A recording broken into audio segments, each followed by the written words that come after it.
Hello everyone, welcome to my YouTube channel NS Coaching Classes. So this lecture is basically important for those aspirants who are preparing for SSC, CGL and other state PCS examination. So start करते हैं हम आज के lecture को। आज का lecture हमारा बहुत ही ज्यादा इम्पोर्टेंट होने वाला है क्योंकि आज हम इम्पोर्टेंट एक्ट्स क्लियर करेंगे और ये वन शॉर्ट वीडियो है, इसमें कंप्लीट मैं आपको एक्ट कराऊंगी। ठीक है, तो स्टार्ट करते हैं। फर्स्ट स्टार्टिंग होती है ईस्ट इंडिया कंपनी से। देखिए, ईस्ट इंडिया कंपनी जो है वो ब्रिटिशर्स के द्वारा इंडिया के अंदर लाई गई और वो एज अ ट्रेडर आए थे 1600 में। ठीक है, 1600 में ईस्ट इंडिया कंपनी आई, ब्रिटिशर्स जो आए थे वो एज अ ट्रेडर इंडिया के अंदर आए थे। फर्स्ट स्टार्ट होता है रेगुलेटिंग एक्ट से। ब्रिटिशर्स रेगुलेटिंग एक्ट को लेके आए सबसे पहले 1773 में। स्टार्ट करते हैं फर्स्ट पॉइंट से। The post of governor was now made governor general, mean that Bengal में गवर्नर की पोस्ट को मतलब बढ़ाकर गवर्नर जनरल कर दिया गया। देखिए यहां पर गवर्नर की post was now made governor general and Bengal was the first province to have Warren Hastings as the Governor General of Bengal। मतलब फर्स्ट गवर्नर जनरल जो थे बंगाल के वो थे लॉर्ड वॉरेन हास्टिंग। देखिए इसमें आपके कुछ एमसीक्यू भी क्लियर होंगे और लेक्चर में अगर आप ध्यान से इसको देखेंगे तो आपको एक एक पॉइंट बिल्कुल क्लियर होगा सभी एक्ट को लेकर। First governor general of Bengal was the lord Warren Hasting. ठीक है, He was assisted by an executive council of 4 members। 4 कार्यकारी परिषद द्वारा उनकी सहायता से जो है उनको अपॉइंट किया गया। ठीक है, सेकेंड पॉइंट क्या है? The supreme court eight Kolkata. First supreme court जो है वो था कलकत्ता में 1774। ठीक है, the supreme court at Calcutta was established with 1 chief justice and other 3 जजेस। यहां पर 1 तो चीफ जस्टिस थे, ठीक है, एंड अदर 3 जजेस थे, जिसमें फर्स्ट जो चीफ जस्टिस थे उनका नाम क्या था? Sir Elijah Impey. ठीक है, सबसे पहले the supreme court at Calcutta was established in 1774, जिसमें एक तो मुख्य न्यायाधीश थे और अन्य जो थे वो थे 3 अदर जजेस। ठीक है, sir Elijah Impey was the first chief justice। Next point, Pitt's India act. Pitt's India act इसलिए लाया गया क्योंकि रेगुलेटिंग एक्ट में जो भी कमियां नजर आई थी इसके लिए लाया गया था पिट्स इंडिया एक्ट 1784। फर्स्ट पॉइंट इसका क्या है? Created another body. अब यहां पर एक अनदर बॉडी क्रिएट की गई जिसमें बोर्ड ऑफ कंट्रोल्स जो थे वो क्या मैनेज करेंगे? पॉलिटिकल अफेयर्स को। ठीक है, पॉलिटिकल अफेयर्स को बोर्ड ऑफ कंट्रोल मैनेज करेंगे एंड कॉमर्शियल अफेयर्स को मैनेज करेंगे कोर्ट ऑफ डायरेक्टर्स। ठीक है, कोर्ट ऑफ डायरेक्टर्स का काम क्या था? वो करेंगे कॉमर्शियल अफेयर्स को manage and board of control जो है वो पॉलिटिकल अफेयर्स को मैनेज करेंगे। Next point, companies position were for the first time called British position in India. Bharat में जो है राजनीतिक मामले, ये तो आपको ये क्लियर हो गया होगा। हिंदी में देखिए, बोर्ड ऑफ कंट्रोल जो है वो किसके लिए बनाया गया था? राजनीतिक मामलों के लिए, और वाणिज्यिक मामलों के लिए कोर्ट ऑफ डायरेक्टर्स तैयार किया गया। सेकंड पॉइंट क्या है? इस प्रकार कंपनियों की संपत्ति को पहली बार भारत में ब्रिटिश संपत्ति कहा गया। ठीक है, companies position were first time called British position in India and the commercial wings was headed by the court of directors and political wings were headed by the board of controls। ये points आपके clear हुए होंगे। ठीक है, next point पर चलते हैं। The act was introduced by the British prime minister William पिट। यह अधिनियम जो है वो ब्रिटिश प्रधानमंत्री विलियम पिट द्वारा पेश किया गया। एक बार रिवाइज कर लेते हैं फिर से। देखिए, रेगुलेटिंग एक्ट 1773 में आया। ठीक है, यहां पर इस एक्ट में क्या चेंजेस हुए थे? बंगाल के गवर्नर को गवर्नर जनरल घोषित कर दिया गया और फर्स्ट गवर्नर जनरल जो थे बंगाल के वो कौन थे? Lord Warren Hasting. ठीक है, नेक्स्ट पॉइंट क्या है? सुप्रीम कोर्ट जो है वो कोलकाता में इस्टेब्लिश किया गया 1774 में, जिसमें एक तो चीफ जस्टिस थे एंड 3 अदर जजेस थे। 1 चीफ जस्टिस जो थे वो कौन थे? Sir Elijah Impey was the first chief justice. Next फिर आता है पिट्स इंडिया एक्ट, जो कमियां रेगुलेटिंग एक्ट में रह गई थी। उसके बाद पिट्स इंडिया एक्ट लाया गया, जिसमें बोर्ड ऑफ कंट्रोल्स किसके लिए रखा गया था? पॉलिटिकल अफेयर्स को मैनेज करने के लिए, और कोर्ट ऑफ डायरेक्टर्स जो है वो कॉमर्शियल अफेयर्स को मैनेज करते थे। ठीक है, ये 2 कमेटी तैयार की गई। नेक्स्ट यही बात दोबारा की गई है यहाँ पर। देखिए थर्ड पॉइंट को देखते हैं। ब्रिटिश प्राइम मिनिस्टर जो थे विलियम पिट, उनके द्वारा यह अधिनियम जो है वो पेश किया गया। नेक्स्ट पॉइंट पर चलते हैं। देखिए चार्टर एक्ट 1813, इसके बाद में आता है चार्टर एक्ट 1813। सबसे पहले regulating act 1773, next पिट्स India act.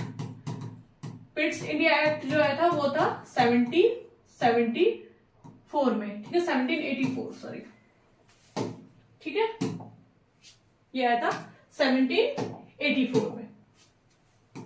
Next charter act 1813, यहां पर देखिए ended the monopoly of trading rights of British East India company. मतलब यहां पर क्या हुआ था कि ब्रिटिश ईस्ट इंडिया कंपनी के जो भी व्यापारिक अधिकार थे, एकाधिकार, वो जो है वो समाप्त कर दिए गए।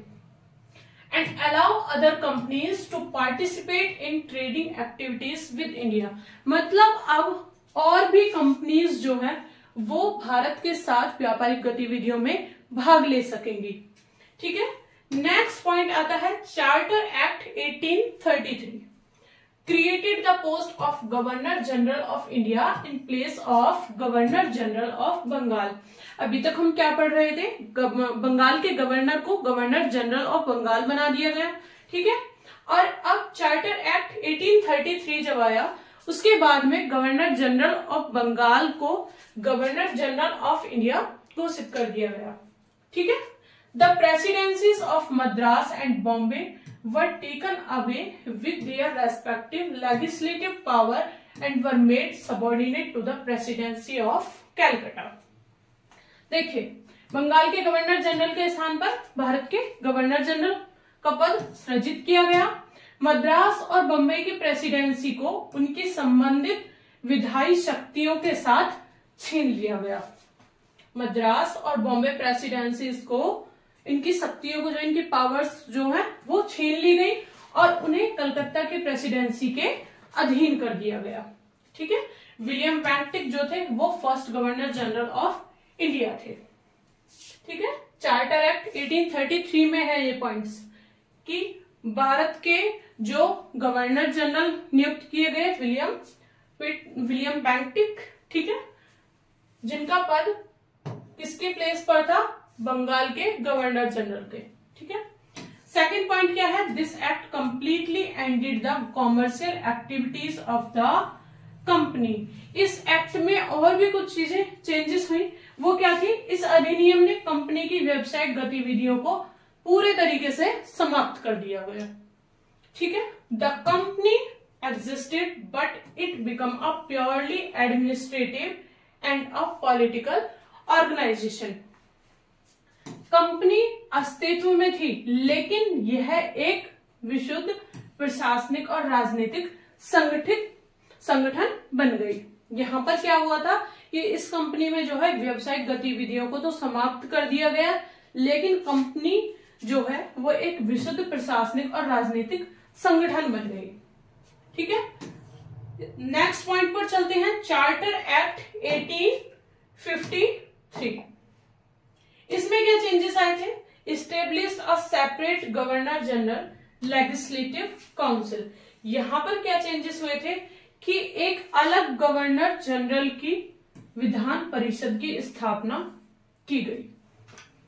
चार्टर एक्ट 1853 में एक अलग गवर्नर जनरल की विधान परिषद की स्थापना की गई, second point, introduced an open system of competition for Indians into civil services. मतलब सिविल सेवाओं में भारतीयों के लिए प्रतिस्पर्धा की खुली प्रणाली शुरू कर दी गई। मतलब अब कोई भी जो है वो अपॉइंट हो सकेगा सिविल सर्विस एग्जाम के लिए, ठीक है। इस उद्देश्य से मैकाले समिति का गठन किया गया। 1854 में मैकाले कमेटी फॉर्मेशन हुआ, ठीक है।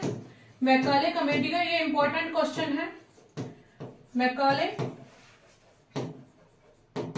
कमेटी जो है वो स्टेब्लिश की गई 1854 में, ठीक है। For this purpose Satyendranath Tagore become the first Indian to qualify that civil service exam in 1863। 1863 में जो है सत्येंद्रनाथ टैगोर ने उस सेवा को अर्हता प्राप्त करने वाले पहले भारतीय बने थे, ठीक है। ये भी इंपॉर्टेंट क्वेश्चन है। यहाँ पर देखिए 2-3 क्वेश्चन इंपॉर्टेंट हो जाते हैं। Established a separate governor general legislative council, एक अलग गवर्नर जनरल की विधान परिषद की स्थापना की गई। सेकंड पॉइंट क्या है, सिविल सेवाओं में भारतीयों के लिए प्रतिस्पर्धा की खुली प्रणाली जो है वो शुरू की गई। इस उद्देश्य से मैकाले समिति का गठन किया गया, ठीक है। मैकाले समिति का गठन कब किया गया? 1854 में। एंड नेक्स्ट सत्येंद्रनाथ टैगोर जो थे वो फर्स्ट इंडियन थे जो उस सेवा को अर्हता से प्राप्त करने वाले पहले भारतीय बने, ठीक है, 1863 में। नेक्स्ट द क्राउन एडमिनिस्ट्रेशन, अब आ जाता है क्राउन प्रशासन। Government of India act of 1858, also known as act for good government of India, यहां से स्टार्टिंग होती है। 1858 का भारतीय सरकार अधिनियम, भारत की अच्छी सरकार के लिए अधिनियम के रूप में भी जाना जाता है, ठीक है। Second is abolished the British East India company, abolished the Mughal administration as well. अब यहां पर क्या हुआ था, ब्रिटिश ईस्ट इंडिया कंपनी को बिल्कुल समाप्त कर दिया गया, मुगल प्रशासन को भी यहां पर समाप्त कर दिया गया था, ठीक है। Next third point, abolished the governor general post and created a new post viceroy. अब यहाँ पर गवर्नर जनरल की पोस्ट जो है उसको हटा दिया गया और नई पोस्ट जो आई थी वो क्या थी, वायसराय की पोस्ट, ठीक है। वायसराय बनाया गया। फर्स्ट वायसराय जो थे वो थे लॉर्ड कनिंग, ठीक है, जो इंडिया के फर्स्ट वायसराय बने। यहां पर हमने कितनी चीजें देखो, यहाँ पर कुछ पॉइंट्स बहुत ज्यादा इंपॉर्टेंट हैं। गवर्नमेंट ऑफ इंडिया एक्ट 1858 में देखिए यहाँ पर also known as act of good government of India, Bharat की अच्छी सरकार के लिए अधिनियम के रूप से भी जाना जाता है। और यहाँ पर ब्रिटिश ईस्ट इंडिया कंपनी को जो है बिल्कुल समाप्त कर दिया गया था और यहाँ पर मुगल प्रशासन जो है वो भी समाप्त हो चुका था। Next abolished the governor general post, governor general की जो पोस्ट थी उसको हटा दिया गया और अब यहाँ पर वायसराय की पोस्ट को लाया गया, जिसमें फर्स्ट वायसराय जो थे इंडिया के वो कौन थे, लॉर्ड कनिंग, ठीक है। इतना क्लियर हुआ।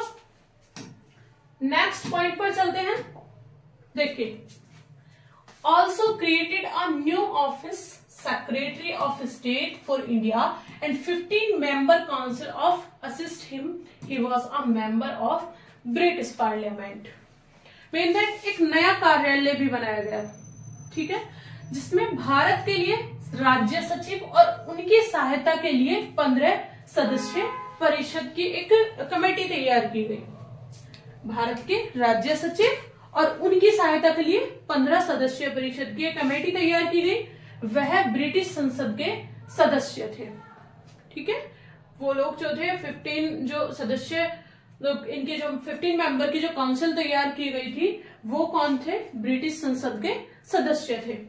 Next point, Indian council act 1861, इसमें क्या चेंजेस आए, expanded the viceroy executive council, viceroy की कार्यकारी परिषद का विस्तार किया गया। विस्तार मतलब एक तरीके से बढ़ाना, ठीक है। Expanded the viceroy executive council, made provision for him to nominate some Indians and non official member. अब उनको क्या अधिकार दिया गया, उनके लिए कुछ कुछ भारतीयों को गैर आधिकारिक सदस्य के रूप में नामांकित करने का प्रावधान किया गया। ठीक है। Next, Lord cunning nominated the Raja of Banaras, the Maharaja of Patiala and sir Dinkar Rao. देखिए, लॉर्ड कनिंग ने बनारस के राजा, पटियाला के महाराजा और सर दिनकर राव को नामांकित किया, मतलब उसमें नॉमिनेट किया। ठीक है।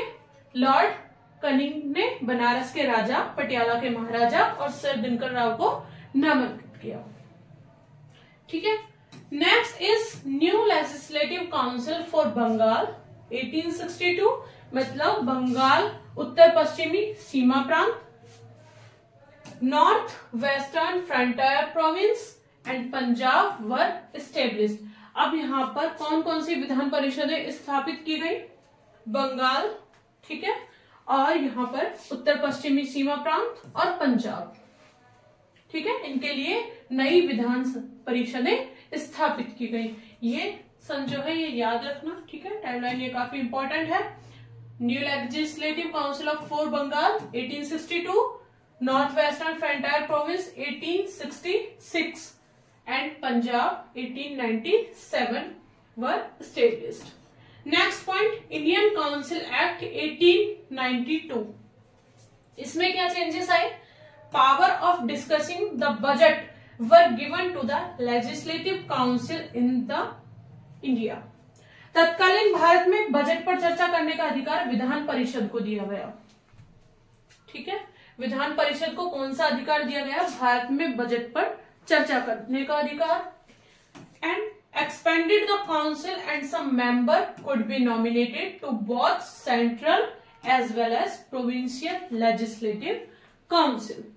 परिषदों का विस्तार किया गया और कुछ सदस्यों को केंद्रीय, ठीक है, सेंट्रल और प्रांतीय विधान परिषदों दोनों के लिए नामांकित किया जा सकता था।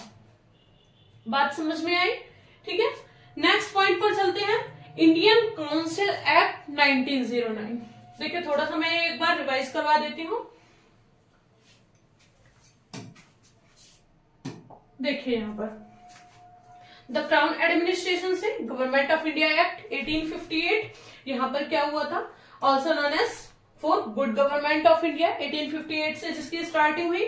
Abolished the British East India company, British East India company को जो है वो बिल्कुल खत्म कर दिया गया था। मुगल प्रशासन को भी समाप्त कर दिया गया। Next, abolished the governor general post and created a new post viceroy. 1858 में क्या चेंजेस आए थे कि गवर्नर जनरल की पोस्ट को चेंज करके अब वायसराय की पोस्ट आई। यहाँ पर पहले भारत के वायसराय कौन थे? Lord cunning. ठीक है। Also created a new office, Secretary of State for India and 15-member council to assist him. Mean that एक नया कार्यालय भी बनाया गया जिसमें भारत के लिए राज्य सचिव और उनकी सहायता के लिए 15 सदस्य परिषद की एक कमेटी तैयार की गई। ठीक है, वह ब्रिटिश संसद के सदस्य थे। ब्रिटिश संसद के वो सदस्य हुआ करते थे। इंडियन काउंसिल एक्ट 1861, इसमें क्या चेंजेस आए थे? Expanded the viceroy executive council, viceroy की कार्यकारी परिषद का विस्तार किया गया जिसमें कुछ भारतीयों को गैर आधिकारिक सदस्यों के रूप में नामांकित करने का प्रावधान किया गया। इसमें लॉर्ड कनिंग ने बनारस के राजा, पटियाला के महाराजा और सर दिनकर राव को नामांकित किया। ठीक है। Next, new legislative council for Bengal 1862, north western frontier province 1866, ये टाइमलाइन जो है वो याद रखना। एंड पंजाब 1897। नेक्स्ट पॉइंट है इंडियन काउंसिल एक्ट 1892। इसमें क्या चेंजेस आए थे? Power of discussing the budget was given to the legislative council in the India. तत्कालीन भारत में जो बजट पर चर्चा करने का अधिकार था वो विधान परिषद को दिया गया। ठीक है, परिषदों का विस्तार किया गया और कुछ सदस्यों को केंद्रीय और प्रांतीय विधान परिषद दोनों के लिए नामांकित किया जा सकता है। ठीक है। Next, Indian council act 1909। यहां पर क्या चेंजेस आए? Also known as Morley Minto reforms. Morley Minto सुधार के रूप में इसको जाना जाता है। Second point, the number of member in the Central Legislative Council was increased from 16 to 60.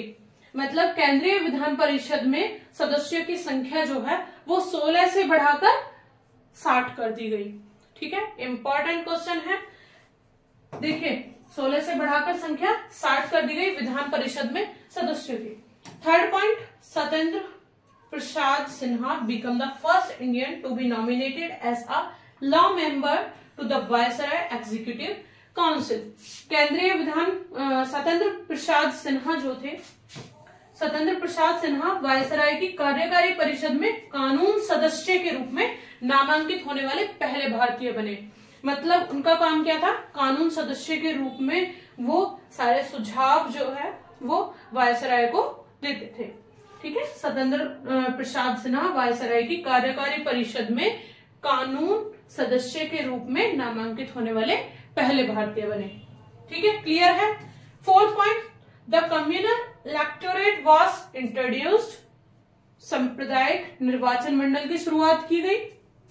Muslim were given separate representation to elect their representative, hence Minto is also referred to as father of communal electorate। मतलब सांप्रदायिक निर्वाचन मंडल की शुरुआत की गई जिसमें मुसलमानों को अपने प्रतिनिधि चुनने के लिए अलग प्रतिनिधित्व दिया गया। ठीक है, मुस्लिम्स जो है वो अपने प्रतिनिधि को खुद चुन सकते थे, इसलिए मिंटो को सांप्रदायिक निर्वाचन क्षेत्र का जनक भी कहा जाता है। ठीक है, इतना क्लियर है। नेक्स्ट पॉइंट पर चलते हैं। देखिए, government of India act 1919 also called as Montagu Chelmsford reformed and it came into effect in 1921। इसे मॉन्टेग्यू चेम्सफोर्ड सुधार भी कहा जाता है और यह लागू कब हुआ, 1921 में।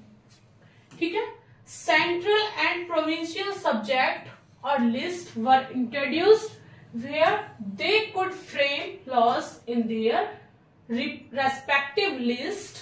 Provincial subject were further divided into transferred and reserved. देखिए इंपॉर्टेंट है, ध्यान से सुनना। भारत सरकार अधिनियम जो है 1919 में आया, इसे मॉन्टेग्यू चेम्सफोर्ड सुधार भी कहा जाता है और यह 1921 में लागू हुआ। सेकंड पॉइंट, केंद्रीय और प्रांतीय विषयों, जो केंद्रीय और प्रांतीय विषय जो होते थे या सूचियों को पेश किया गया जहां पे अपनी संबंधित सूचियों में कानून बना सकते थे।